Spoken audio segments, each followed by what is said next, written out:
Há algum tempo circulam informações sobre possível doença do líder russo. Até que ponto isso é verdade? Esse é o Visão Libertária, sua fonte de informações descentralizadas e distribuídas. Comandar um Estado terrivelmente burocrático e liderado por máfias e figuras ocultas é um desafio enorme. Todo Estado é exatamente igual a uma máfia, mas lógico, algumas máfias são mais violentas do que outras. O Estado russo é uma máfia particularmente virulenta e perigosa, mas esse é um desafio que Putin está acostumado. Ele emergiu para o poder na Rússia justamente porque, quando a União Soviética se desmanchou no ar em 1991, ele era diretor do Porto de São Petersburgo. Não havia mais superior a ele na estrutura, o governo desmanchou. Muita gente queria vender coisas da Rússia para países ocidentais, coisas legais e coisas ilegais, passando pelo Porto de São Petersburgo. Muitos militares russos queriam vender equipamento militar russo, mas para isso entrar num navio e chegar do outro lado era preciso ter a papelada, a documentação. Putin passou a emitir ele mesmo essa documentação. Veja, não havia mais governo, não havia mais lei, não havia mais nada, mas pelo menos os navios agora tinham um papel do Porto de São Petersburgo para apresentar no porto de destino onde fossem descarregar a carga. Ele caiu nos favores dos mafiosos russos. Ele próprio ficou muito rico com esse esquema, de forma que, quando o governo russo começou a funcionar novamente, sob o comando de Yeltsin, ele foi alçado diretamente para uma posição de destaque. Putin é um mafioso e sabe se guiar na máfia que é o Estado russo. Ele sabe que uma das regras não escritas mais importantes é que você não pode demonstrar fraqueza. Ficar doente de algo rápido e curável, ok, ninguém liga. Falar que tem uma doença terminal, uma doença muito grave, uma doença que pode te matar, que você só vai durar mais 6 meses, é o mesmo que se suicidar. Quem vai arriscar a pele para te defender dentro da máfia se você não vai poder retornar o favor mais adiante? Você mesmo já vai estar morto. Em países democráticos se fala que o presidente em fim de mandato é um pato manco. Ele está ali, teoricamente ainda é o presidente, ainda manda em tudo, mas ninguém mais obedece ele. Por que pessoas iriam se esforçar por alguém que não vai estar mais no comando em bem pouco tempo? Até o cafezinho começa a chegar frio na sala do presidente. Portanto, não é surpresa alguma que quando as informações começaram a circular sobre Putin ter uma doença grave e estar em estado terminal, o Kremlin e o próprio Putin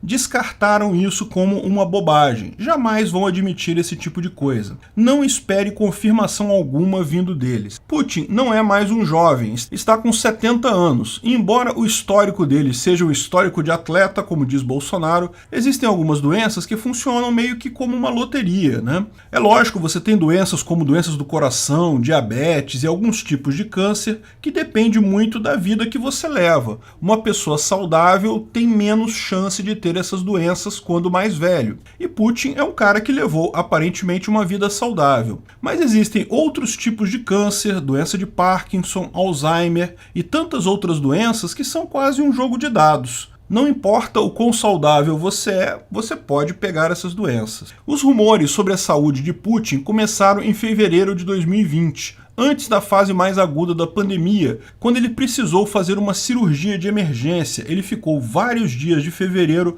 totalmente ausente do público e só apareceu publicamente em 19 de fevereiro, quando depositou flores no Memorial de São Petersburgo. Segundo o analista político Valery Solovey, que alega ter contatos dentre a equipe de médicos do Putin, ele fez uma cirurgia de emergência para tratamento de um câncer de bexiga nesse período. Depois disso, teve que fazer quimioterapia, radioterapia por vários meses. Pode estar fazendo até agora. Ele aproveitou a pandemia para evitar locais públicos e encontros, disse que estava fazendo isolamento. Mas várias reuniões que aconteceram neste período mostram ele com a cara mais inchada e mais pálida. Lógico, como explicado antes, evidentemente que o Kremlin negou todas essas acusações. Valery Solovey alertou também que ele teria problemas neurológicos, embora não soubesse exatamente qual. Dessa forma, embora o período de isolamento possa ter ajudado Putin a esconder a recuperação de um câncer, pode ter também piorado essas outras doenças neurológicas. Em recente entrevista no canal do Dr. John Campbell, o psiquiatra Dr. Vlad Vexler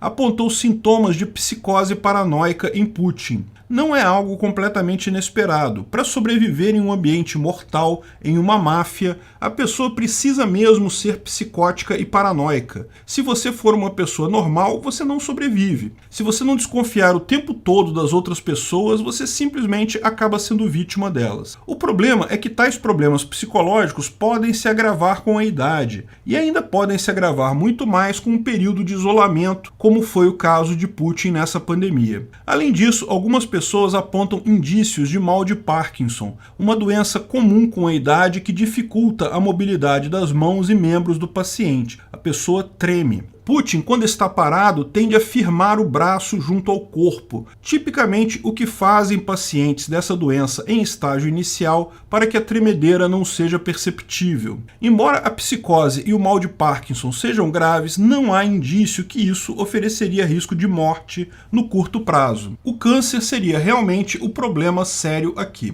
Parece que as acusações doeram e Putin. Valery Solovey, que trabalhava na Universidade de Moscou, foi preso em 2021 sob a alegação de conspirar contra o país. Uma curiosidade é que, segundo ele, já havia até uma preparação para a sucessão de Putin. Já se falavam em nomes. A expectativa é que Putin iria renunciar em 2021 para eleger o seu sucessor. Esse sucessor seria escolhido em uma lista muito curta: Dmitry Medvedev, antigo presidente da Rússia e aliado de Putin, Dmitry Patrushev, que era ministro da Agricultura de Putin, e Katerina Tikhonova, que é filha de Putin. Porém, tais planos podem ter sido postergados exatamente depois dos protestos de Alexander Navalny no início de 2021. Ficaria parecendo uma capitulação de Putin a seu inimigo político. Se essas alegações forem verdade, o que incentivou Putin a continuar no poder foi justamente um protesto anti-Putin. Ou seja, se não tivessem feito o protesto, provavelmente Putin já teria saído do poder. Como tantas outras evidências apontadas, tanto de psicose paranoica quanto do possível câncer,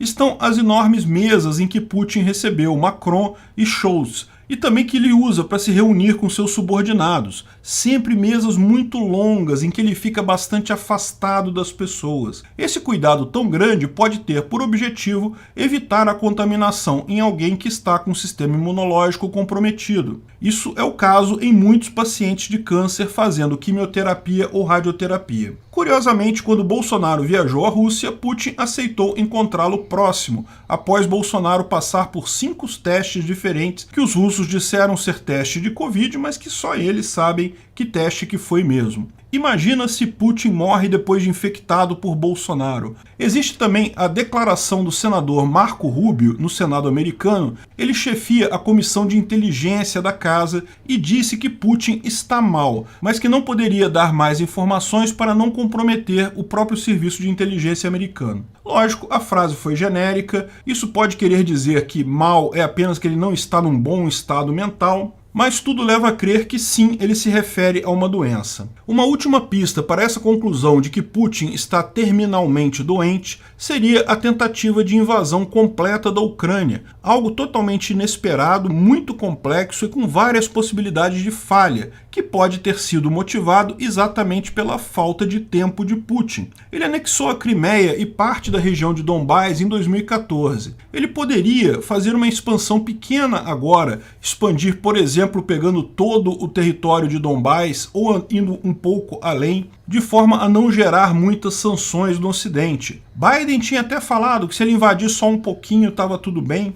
e daqui a 8 anos ele poderia pegar mais uma parte, ir fatiando a Ucrânia até dominá-la completamente. Ao contrário, ao arriscar tentar pegar toda a Ucrânia de uma só vez, ele pode ter buscado um objetivo grande demais para conseguir isso razoavelmente. Ele pode estar arriscando muita coisa, sendo que, se ele está mesmo em situação terminal, no final das contas, ele mesmo não está arriscando nada. Lógico, toda essa especulação sobre o estado de saúde dele pode ser atribuída à mera tentativa da oposição russa de enfraquecê-lo, exatamente por ser um estado mafioso perigoso. A oposição sabe que os apoiadores principais de Putin, se começarem a suspeitar que ele está gravemente doente, principalmente se ele está terminalmente doente, ele vai perder sustentação rapidamente. Essa guerra guerra não está se mostrando popular com o povo russo, mas o povo russo pode fazer muito pouco. Os mafiosos do Estado russo, porém, são quem pode, de fato, sabotar e retirar Putin do poder. Por outro lado, não é incomum pessoas nessa idade terem problemas de saúde sérios. No final das contas, se ele tem câncer terminal ou não, eu não sei. Mas uma doença que ele certamente tem é a psicopatia paranoica. É bastante possível que a psicopatia dele esteja sendo agravada por essas outras doenças. Quiçá exista alguma que torne impossível a continuidade da loucura dessa guerra de invasão da Ucrânia, que é claramente uma guerra do Putin, não é uma guerra da Rússia. Putin pode ter ou não câncer, pode estar ou não em estágio terminal, mas ele certamente é um câncer na sociedade. Tomara que não seja um câncer terminal para o mundo. Obrigado pela audiência. Esse vídeo foi um oferecimento de armataweb.com, cloud e serviços de data center, 100% de compromisso com a satisfação e privacidade dos clientes. Aceitamos Bitcoin. Veja o link na descrição do vídeo. Se você gostou desse vídeo, clique no like e compartilhe ele em suas redes sociais. Se inscreva no canal para nos ajudar, clicando no botão vermelho abaixo. Se quiser ser avisado de novos vídeos, clique no sininho ao lado. Se você quiser comprar camisas e outros itens do Visão Libertária, veja nossos itens no site Pimenta no Café, pimentanocafé.com.br/Visão Libertária, tudo junto sem acento, ou clique no link da descrição. Até a próxima!